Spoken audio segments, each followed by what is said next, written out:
Okay, so here's a question for you. Can a scooter, like, actually look like a proper sport bike, but still be, practical for getting around town? Hmm, that's a really interesting angle to start with. Yeah, and it's kind of the core idea behind what we're digging into today. We're looking at this new player in the urban scooter world, the CFMoto Papio X01. Right, the Papio X0 And we're pulling our info straight from a pretty fresh article, CFMoto Papio X01, the fully fared urban scooter with sporty flair. It's by K.R. Andre, just published July 1st, 2025. Gotcha. A recent take on it then. Exactly.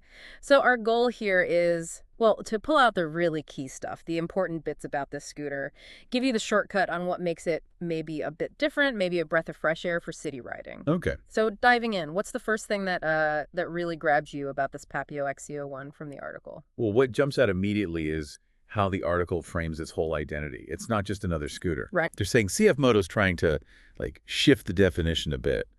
It's described as fully fared, sporty, but still practical for the city.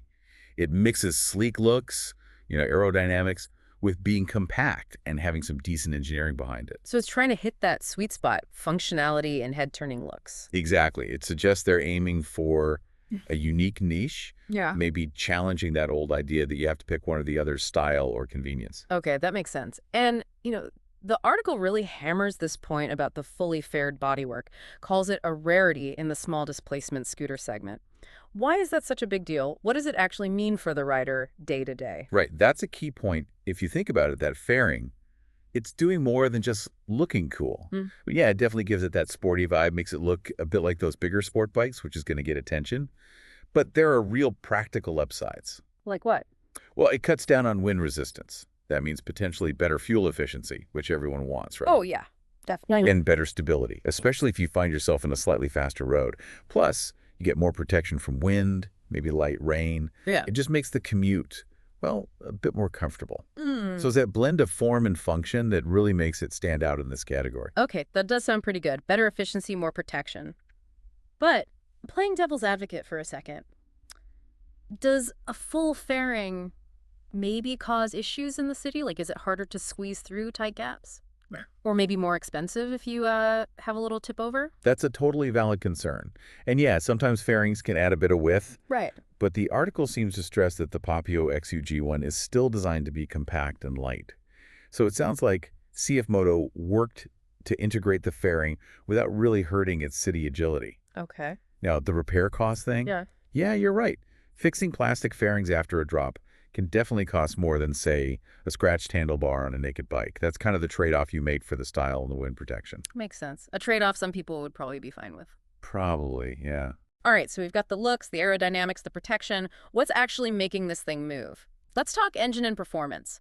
What are the key specs here that someone thinking about this for their commute should, actually care about? Okay, under the hood, or, well, under the fairing, the article says it's got a 125cc liquid-cooled single-cylinder engine. 125cc liquid cooled. Okay.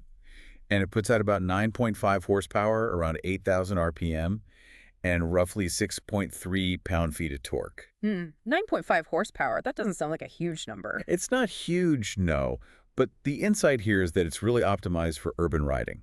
It's paired with a CVT, a continuously variable transmission. Ah, the twist and go setup. Exactly, which means it's designed for smooth, quick acceleration right off the line. Perfect for that stop-start city traffic, Right, getting away from the lights. Yeah, and the liquid cooling is a plus, too. Usually means it runs quieter and a bit more efficiently than older air-cooled designs. And speed.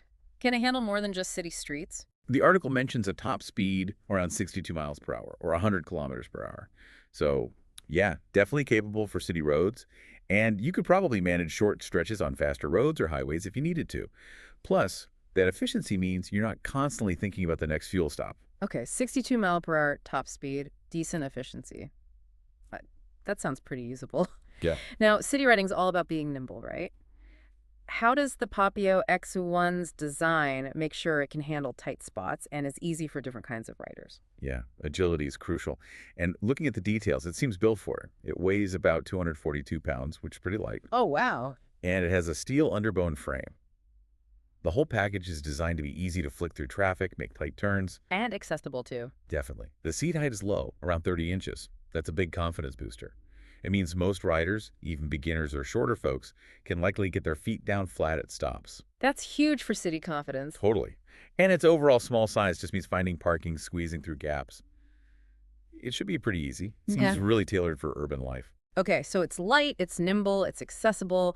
What about the ride itself? Comfort, safety. The article uses the term cutting edge for the suspension and braking.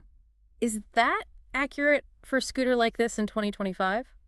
Or maybe a bit of marketing speak? Yeah. Cutting edge might be stretching it a little bit in the grand scheme of motorcycles. Oh, But for this class of urban scooter, the setup is actually quite good. It's got a telescopic front fork, pretty standard, but effective for soaking up bumps. okay. And in the back, it's got a monoshock with adjustable preload. That adjustability is a nice touch, lets you tweak it a bit for your weight or if you're carrying stuff. Right, so better than basic. Yeah, definitely a step up. It should provide a more controlled, comfortable ride than some more basic setups, especially on, less than perfect city streets. And the brakes. It's got a disc brake up front and a drum brake in the rear. Uh-huh. And importantly, there's optional ABS anti-lock braking system. ABS is always good. Yeah, especially in the city. Sudden stops, wet roads. Yeah. Having that ABS option is a big safety feature. So maybe not cutting edge compared to a superbike, but definitely a competent and safe setup for its purpose. Makes sense. Good context. All right, beyond the ride itself, what about the little things, the modern conveniences? Does it have any tech or creature comforts that make living with it day to day a bit nicer? Yeah, it seems they've put some thought into that. There's a compact digital instrument cluster. Okay, digital dash. Yeah, shows you speed, fuel, mileage, the essentials right there. Easy to see. Yeah. Minimizes distraction. Good. It also has integrated LED lights, front and back. They look modern, sure, but the main thing is to make you much more visible. Big safety plus in the city. Definitely. Visibility is key. And then there's the really practical bit, underseat storage. The article says it's spacious enough for a helmet or, groceries, your bag, whatever. Oh, that's essential on a scooter. Absolutely. Having decent, secure storage is a game changer for using it for actual errands and daily tasks. Makes it way more functional. Okay, so we've really picked apart the Papio X0 itself, but where does it actually sit in the market? There are tons of scooters out there. How does this one stack up against its rivals? The article gives some comparisons, right? It does, yeah. And this is where you see its strategy. It mentions competitors like the Yamaha errands 155, the Honda Dio, Kimco, like 125. Okay, some well-known names there. Right. And performance-wise, with its 125cc liquid-cooled engine and about 9.5 HP, it holds its own. Now, the RX 155, that one has more power, like 15 HP and a bigger fuel tank. So faster, more range on the Yamaha? Pretty much, yeah. But the Papio X0 isn't really trying to win on raw power. Its counterpunch is that unique, fully fair design. The looks again? Exactly. You just don't only see that style in this price range on this kind of scooter. And speaking of price, the estimate is around $2,999 to $3,499. Which is less than the Aerox. Yeah, the Aerox is listed around $3,999. So the Papio is potentially cheaper. It's also way more powerful and modern than something like the Honda Dio, which is typically air-cooled and more basic. Right. Its fuel tank, at 1.8 gallons, is decent, maybe a bit smaller than the Aerox or the Kimco, but still offers good range because of the efficiency. Yeah. So at the end of the day, it seems to strike this interesting balance. Good agility, stable ride, decent tech, but with this really standout sporty look, all at what looks like a pretty competitive price. It's aiming for distinction, not just spec sheet dominance. Interesting. It carves out its own space, then. Seems like it, yeah. Well, this deep dive into the CFMoto Papio X0, it really highlights something, doesn't it? Innovation in getting around cities isn't always about, the absolute fastest speed or the most horsepower. Right. It's about blending things, looks, practicality, decent features into something that's, enjoyable and works for daily life. It kind of makes you wonder, doesn't it?